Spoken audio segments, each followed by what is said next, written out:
Welcome, I'm Kinetic Symphony. This is Dave.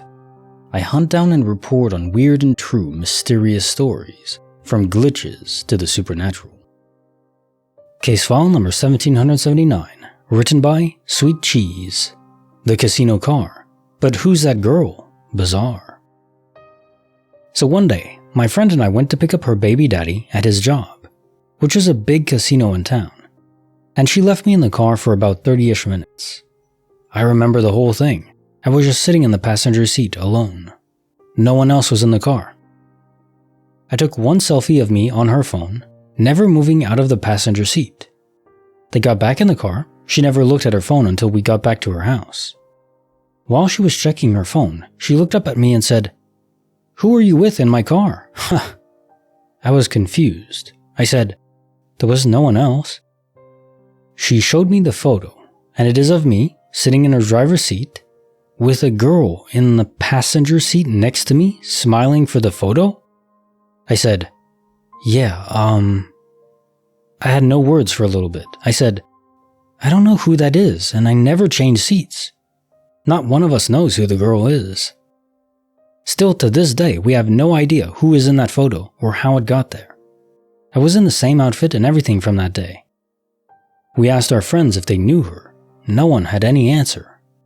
I know for a fact I never changed seats. I wouldn't get some random girl to take a photo with me, inside sitting in my friend's car at that. The photo is on my friend's old laptop. It's still there.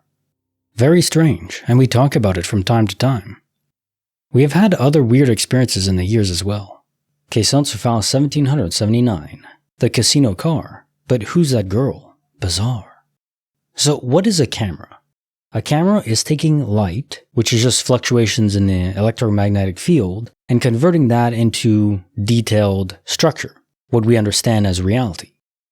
Now, can light from a different universe seep over into ours? Maybe again in specific places where the membrane is thinner? I think so. I wonder if the shutter speed or the flash, if you took a flash from the camera, could trigger that kind of breaking. So you just took a picture of a girl in a different universe that was also in that car, in that same geographic space. Universes are basically stacked one on top of each other. Think of it almost like Pringles in a can, although a much larger and wider can, but it's basically stacked on top of each other in more dimensions than the three we know, but that's basically how I view it. I think you just took a picture of a girl that does not exist in our reality, which is actually extraordinary, and you still have it. A picture of a girl in a different universe. Whoa. And you know, you could probably even test that with NSA technology, which probably has every picture of every human being alive, pretty much. Run it through that if we had access to it, and you could probably determine, yeah, this girl does not exist here. Although that is creepy as hell, that's probably possible to do. The NSA, CIA, way too much power. Case file number 1780, written by Curly-Haired Wife. Pup's Secret Flight, from Driveway to Bedtime Delight. My sister lives across the street and has a 14-year-old dog, who has to be picked up and carried up steps to get in the bed.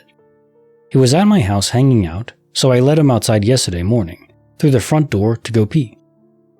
I was hoping it'd be a quick pee, but he started walking up the driveway sniffing around. So I stepped back inside, closed the door, then continued cooking breakfast when I had to run across the street to my sister's to grab a container. Once I walked outside, I was like, oh crap, I left him outside. I didn't see him while walking over to her house. When I got to her door, I asked if he came to her house or was in her backyard. She said he wasn't there. It's normal for him to wander off, but I know people don't play with their dogs. Started to panic like, oh my god, did I just lose our dog? I started looking around outside calling his name. He always comes to his name. I was panicking even more once I realized there was no sign of him outside. I went back in the house searching and went upstairs in a desperate attempt looking for him, but knowing good and well he can't go up the steps. Y'all, not only was the guy upstairs, but he was laying on the bed asleep, snoring. Best sleep of his life. Mind you, the bed is at least 2 feet off the ground, and this little guy can't even get on the couch, barely even a dog bed on the floor, let alone a bed that high off the ground. I was so relieved to find him, but I have no idea how. But so thankful I didn't lose him. His mom would have never forgiven me.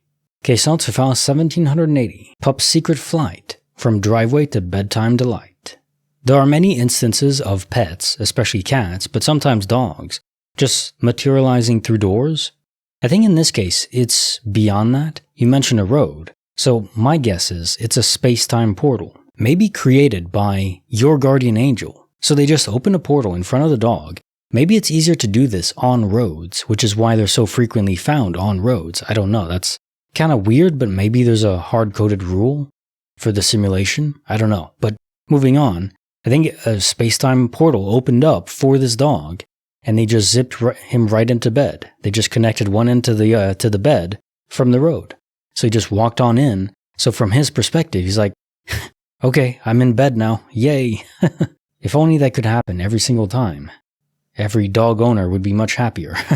I could let Ben out when he needs to go, just open a space-time portal on the door. I have to keep my door closed to not let the light in because I'm a vampire. So he zips outside, pees, does his business, and then can come back in without barking. Fantastic. Where do I buy this portal gun? Guardian Angel? Give it to me. I guess that's against the rules. Damn. Case file number 1781, written by CG40, Boat. Okinawa bangs and timer clangs. When I was 20 years old, I spent a year on a US Coast Guard Lauren station in Okinawa. It was an isolated duty station with a crew of about 25. I was on an all-night watch on the Lauren 8 times when I heard a loud bang.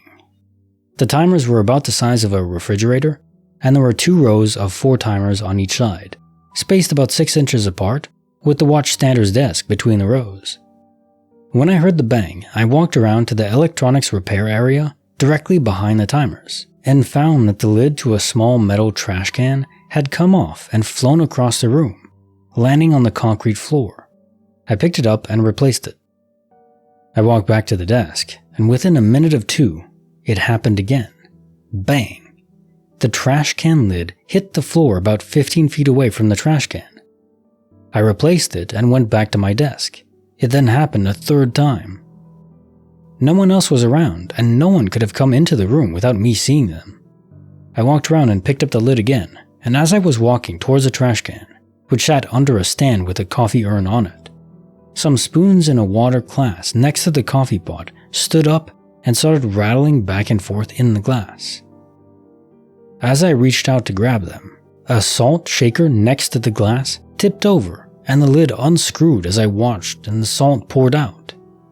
I started back to my desk to call the engineer on duty at the other end of the station. I took about 5 steps back towards the desk. As I cleared the row of Lauren timers, a small plastic tray next to the phone flew off the desk as if it were thrown and hit the floor, about 8 feet in front of me, scattering paper all over the floor. I called the engineer and told him things were flying around the timer room. He called the XO, and they both showed up about 10 minutes later and hung around for a while, looking at me sideways. The XO questioned me about what happened. Then they left. The engineer went back to his watch, and the XO went back to bed. Nothing more happened that night, or any other night that I stood watch for the rest of the year. I've never had any other paranormal thing happen to me before or since. What was strange in retrospect is that I wasn't particularly frightened, more confused at what was happening. It was a very well-lit room where I spent a lot of time on watch, and I was never at all uncomfortable there.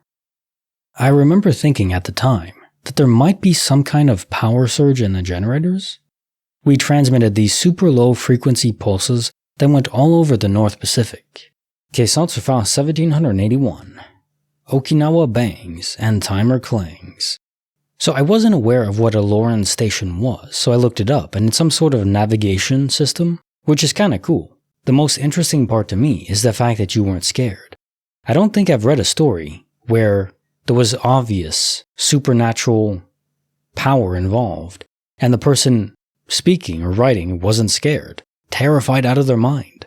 Personally, I think that fear is almost always misguided. There was a story a long time ago about a priest that was roaming the country in the US, I believe, just going from one supernatural event to the other. And he mentioned that in his view, demons and whatnot are not, or like spirits, they're not a threat. They're generally not a threat. And I think that's true. I think there are exceptions, but generally speaking, most are not malicious. And even those that are don't have much power to affect the material world. It's not like a spirit could just run up behind you and, grab your heart and rip it out, like Mortal Kombat style or something like that. Or you saw that a few times in Supernatural, which they never did again for some reason. But anyways, that made them freaking terrifying. You'd have to wear a suit of armor, an iron armor suit all the time to guard against that. I don't believe that's what spirits are. They're echoes of us, and most of us are pretty peaceful. Maybe we go a bit loopy over time, but other than that, not malicious. Probably just a spirit having a cranky morning or something. If they even have to sleep, probably not. But something about you is interesting because, per all accounts, you've never read Glitch in the Matrix stories, supernatural stories, but you weren't terrified. So I don't know what it is about you that was different, but it's very notable. Very rare to have a calm spirit in the presence of spirits. Also, I was thinking of the dog meme of the bombastic side-eye when you mentioned they were side-eyeing you, the EXO and engineer. It's like, what is this guy on? Is this guy high?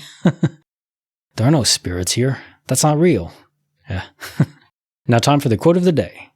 It is bad luck to be superstitious. Andrew W. Mathis.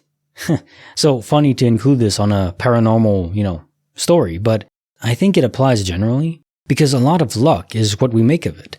If you're superstitious, you think, throwing salt over your shoulder is bad luck, or is it bad luck, or breaking a mirror or something like that, your mind will subconsciously affect your actions to produce negative outcomes. It's almost like the placebo versus nocebo effect, where just believing that you can heal your body, or believing that something is helping heal it, versus believing that you are sick can make you sick, and so on. Some of it has real mechanisms involved, but I think generally speaking, it's just affecting how your mind is controlling your body. At the cellular level, or just on the macro level, where your actions, determine your fate, more or less. The choices you make and so on. So I don't really believe in luck per se, or anything affecting luck, but I do believe that believing in it can have a dramatic impact. Yeah. Like the video, subscribe, hit the bell. Kinetic Symphony signing off.